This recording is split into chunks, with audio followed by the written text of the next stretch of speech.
You are dying a slow death, not physically. Your heart is beating, your lungs are drawing breath. But there is a part of you, the most vital, dangerous and authentic part, that is being suffocated. Day by day, conversation by conversation, nod by polite nod. You are being strangled by an invisible hand, the hand of they.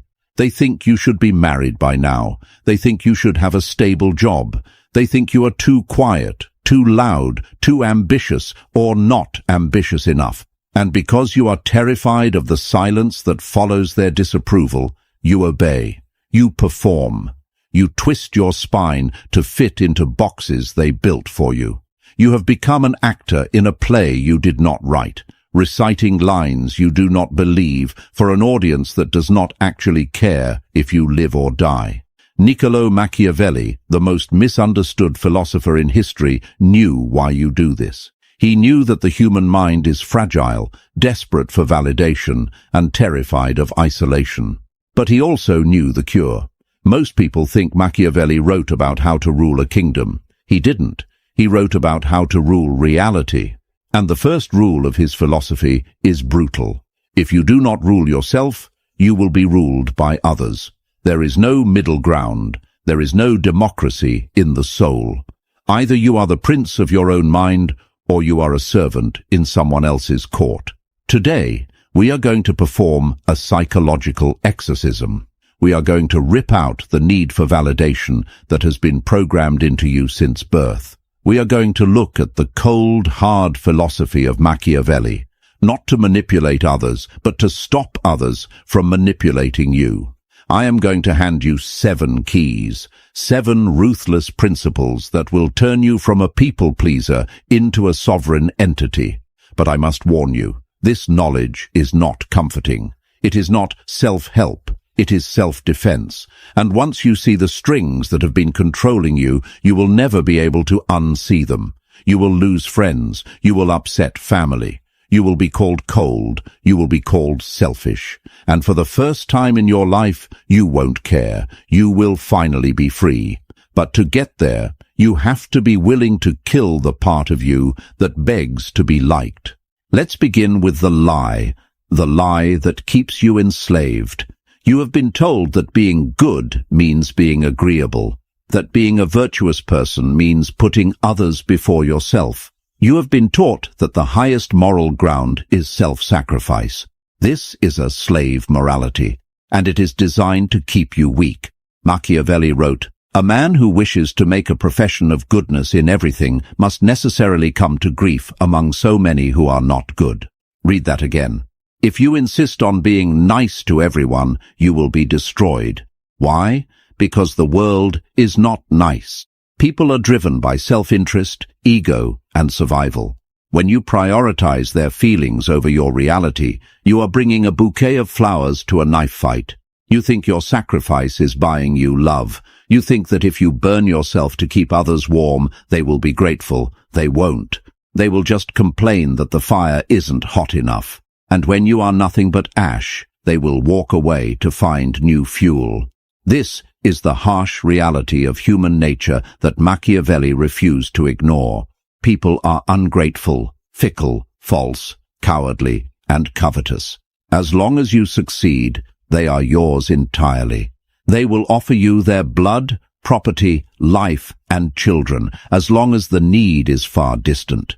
But when it approaches, they revolt. This isn't cynicism. This is observation. Look at your own life. Look at the times you said yes when you wanted to say no. Did they respect you for it? Or did they just expect it again the next time? When you live for others, you are teaching them how to treat you. You are teaching them that your time is cheap, that your boundaries are suggestions, that your soul is for sale. You are signaling that you are a resource to be harvested, not a person to be respected.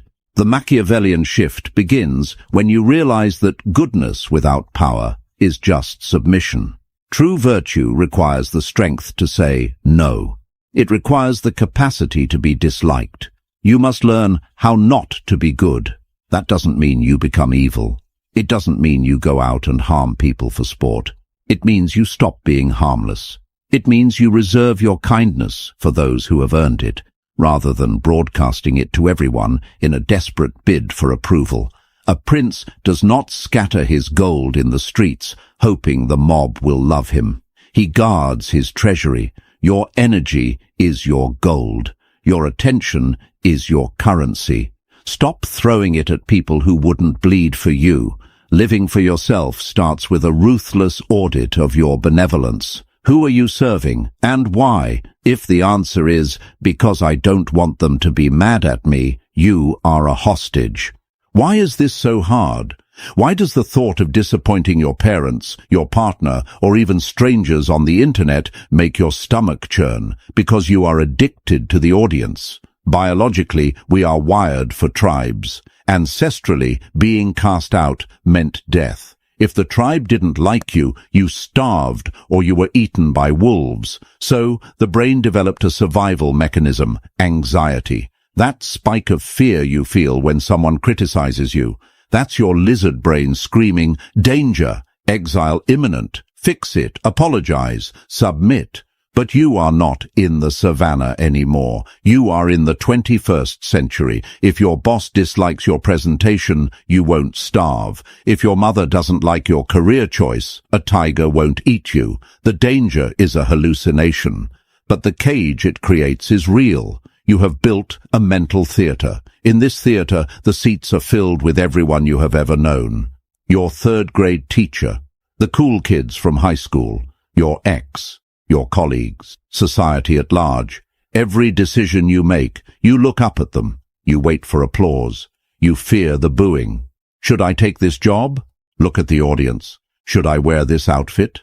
Look at the audience. Should I speak my truth? Look at the audience. Machiavelli tells us to clear the theater. He understood that reputation is a tool, not a master. A prince cares what people think only insofar as it serves his strategy.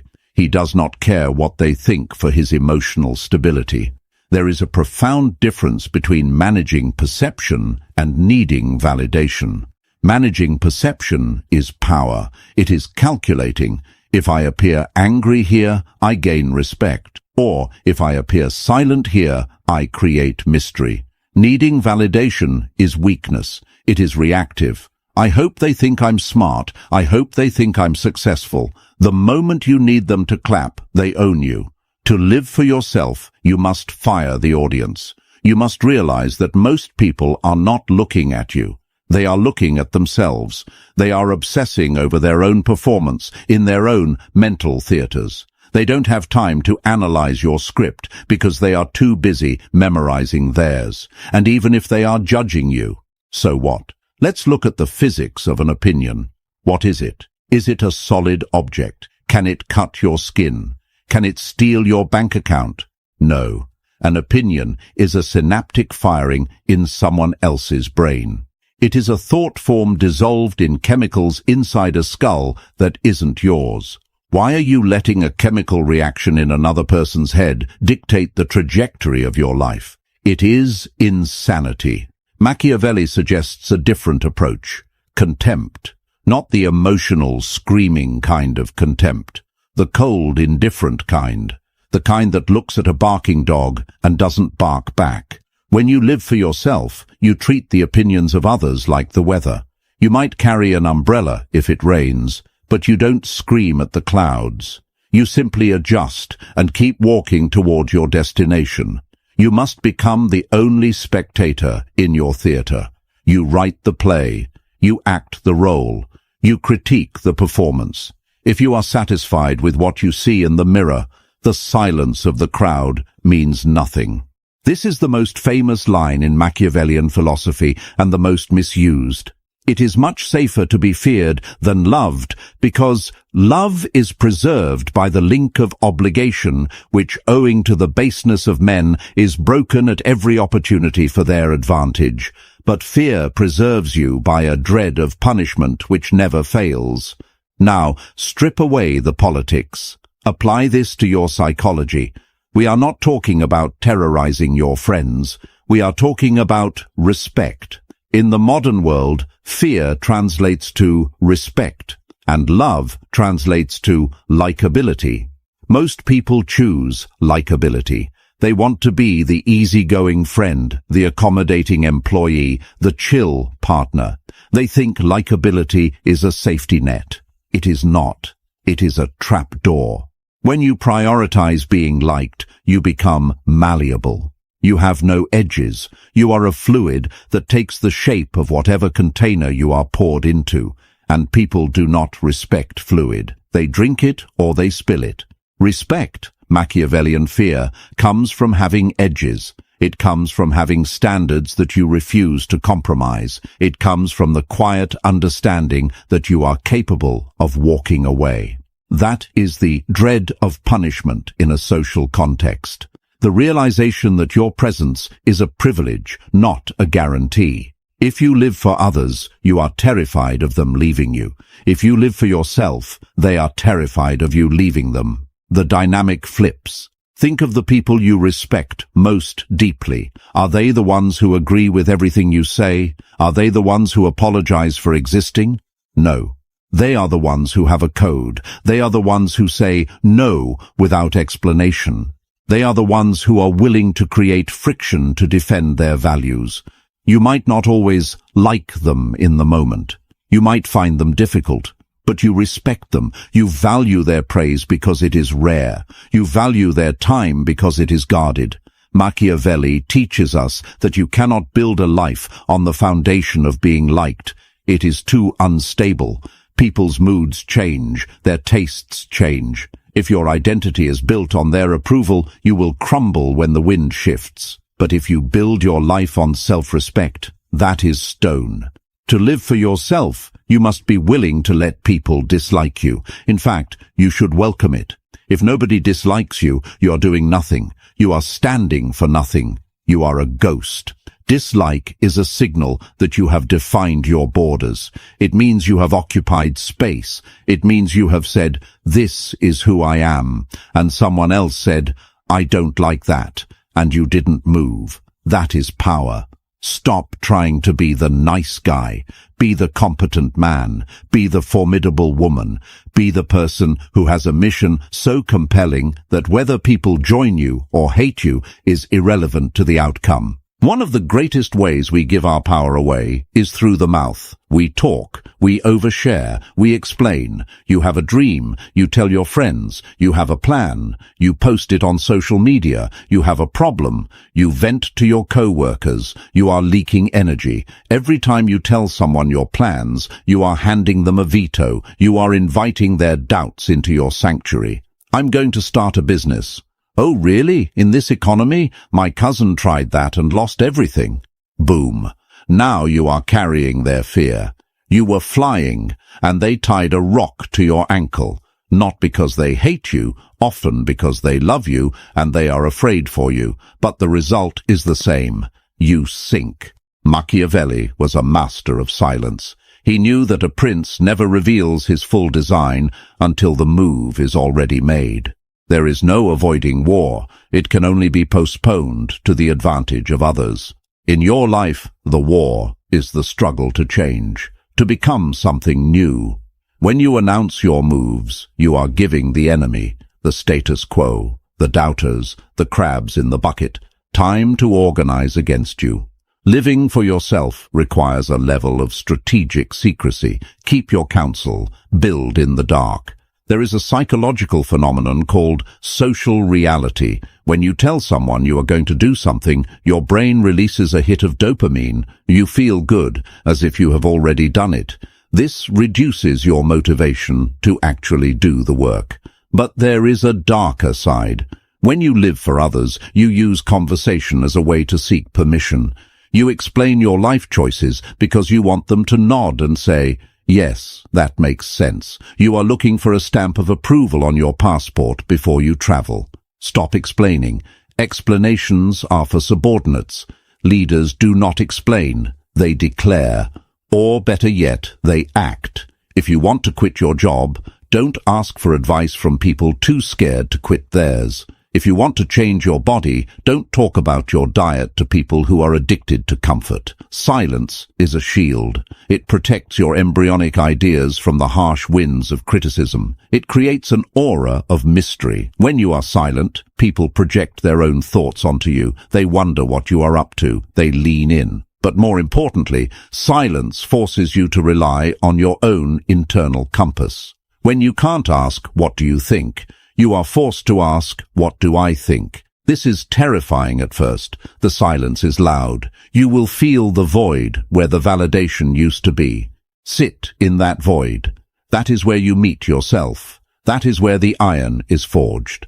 Machiavelli advises to consult with no one about your decisions unless you have first consulted with yourself. Become a black box. Input goes in, information, observation, strategy, but nothing comes out until the result is finished.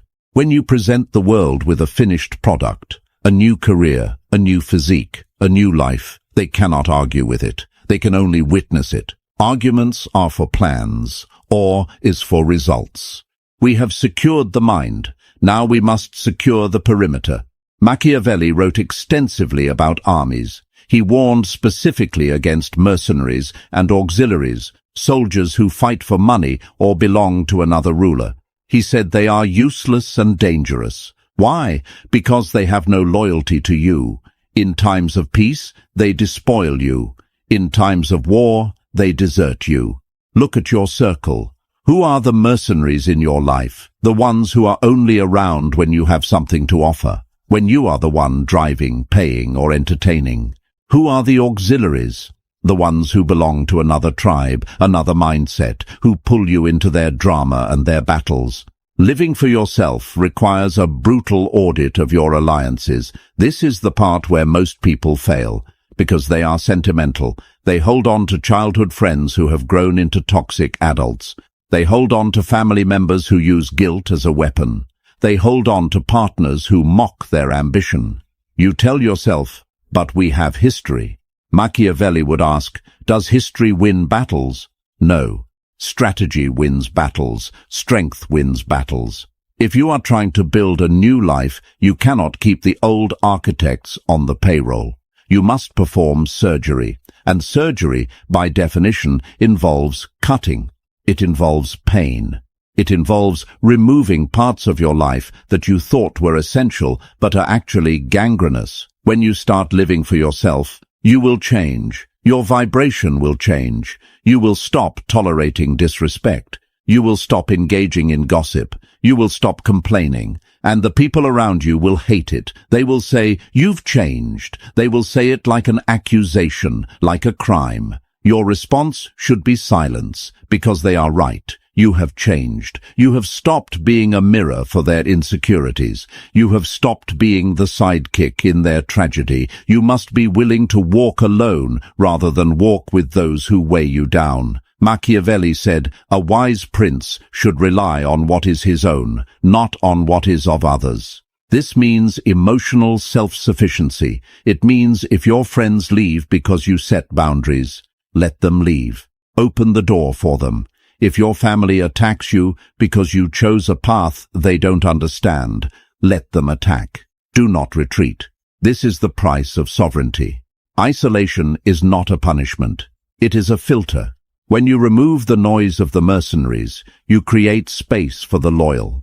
You create space for people who respect the new you, not the old you. But you have to be willing to sit in the empty room first. You have to be willing to endure the social winter. Most people would rather be in a warm room with people who secretly despise them than in a cold room alone with their dignity. Be the exception. Choose the cold. The cold preserves. The heat of fake relationships only rots. If you are living for others, you are a thief. You are stealing from your future self to pay off the debts of your present insecurity.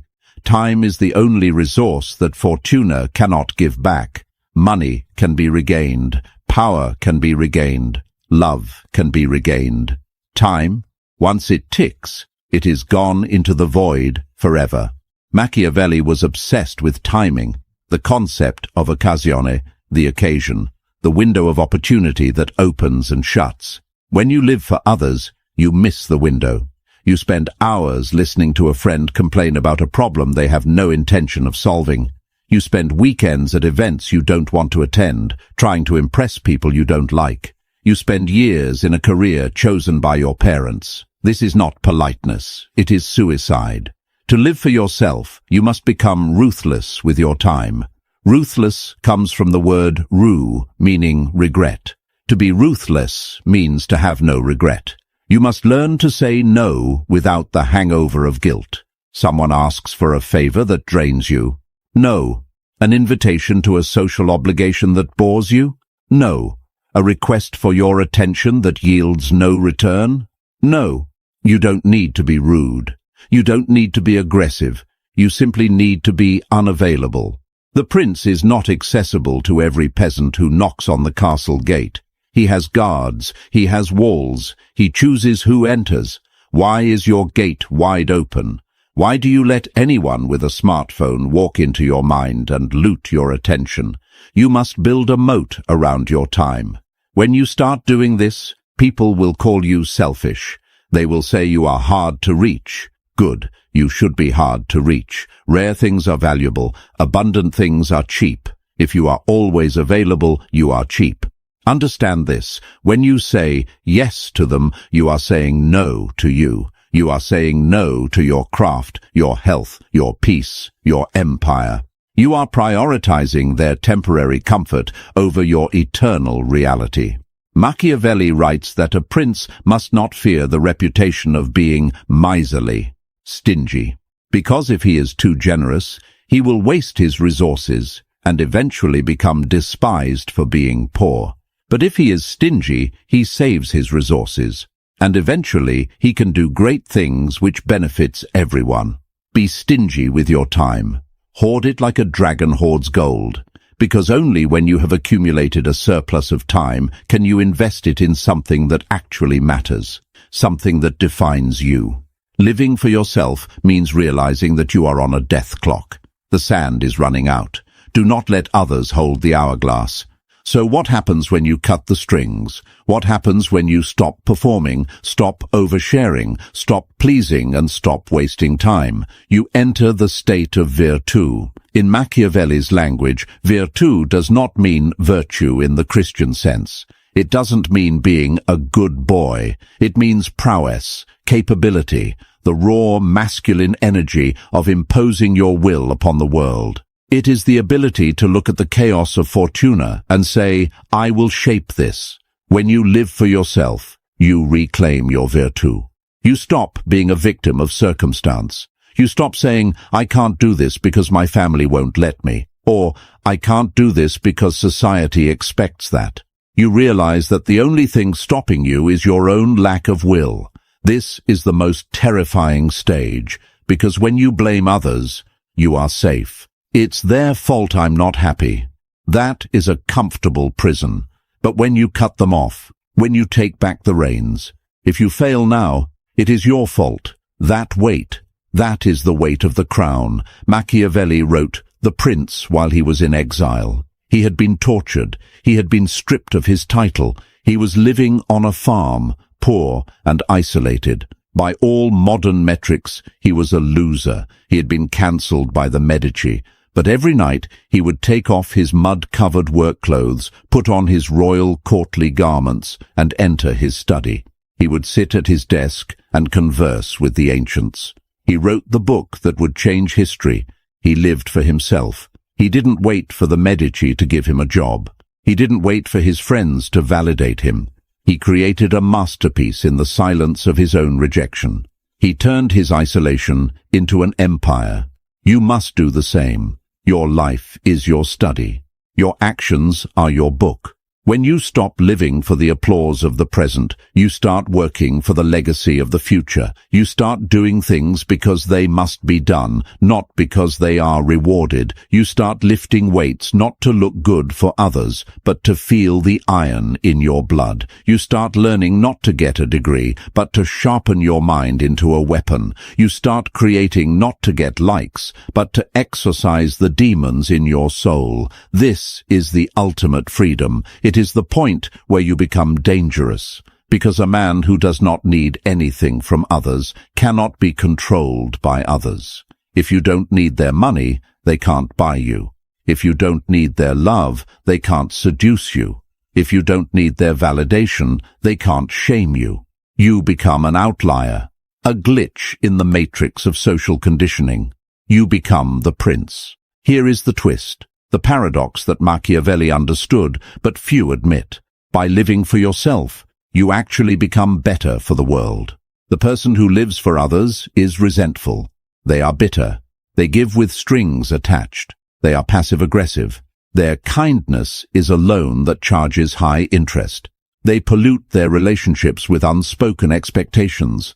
But the person who lives for themselves, they are full. Their cup runneth over. When they give genuinely, because they want to, not because they feel they have to. When they love from a place of strength, not neediness. A strong, self-possessed individual is a pillar. A weak, people-pleasing individual is a vine. Vines strangle, pillars support. By prioritizing your own mental stability, your own resources, your own mission, you become a force of order in a chaotic world. You become the person others can rely on, not because you are a doormat, but because you are a rock. Machiavelli said that a prince must rely on his own arms. When you rely on your own arms, you can protect your people. When you rely on others, you are defenseless, and so are they. Your children need you to be strong, not nice. Your partner needs you to be authentic, not agreeable.